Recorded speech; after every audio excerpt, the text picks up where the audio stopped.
The European Union is set to implement a new pact on migration and asylum applications. However, experts have raised the alarm it could lead to an increase in hate speech and discrimination. In response, Rapporteur Alice Kunke told Euronews that some are arguing for the adoption of the EU anti-discrimination directive.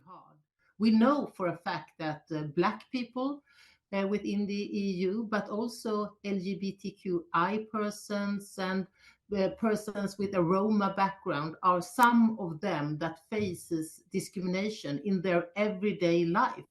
And the tragic is that this is not a downgoing trend, it's a rising trend.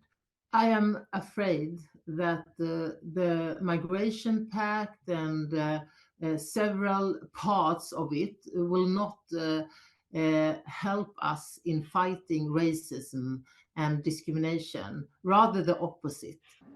The European Commission first attempted to create a comprehensive law on fighting all kinds of discrimination in 2008. The Parliament adopted several resolutions, holding a plenary debate on the topic in October 2019 and approved their last position in November 2022. Different political parties in the European Union express varying views on the legislation. Only the Socialists and the Left clearly promised to push for the directive's adoption. Other three moderate groups make references to the need for fighting against all forms of discrimination, racism, and exclusion.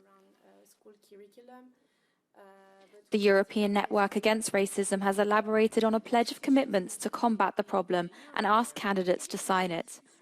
It also called for the EU anti-racism action plan to be prolonged beyond 2025 and to revise part of the directive that is currently blocked. So we believe also it's maybe an opportunity to assess the text and adopt a renewed framework, non-discrimination legal framework that can cover all forms of discrimination, because there are gaps in the current text of the Equality Treatment Directive. There have things that have been left unaddressed: the racialization of migration policies, the exploitative economic system, the anti-Muslim narrative. The EU Council, which brings together Europe's 27 member states, has blocked the directive, with some governments arguing that it violates national competence and others claiming it would be too costly to implement. But the rapporteur claims that the current political landscape means it is urgently needed.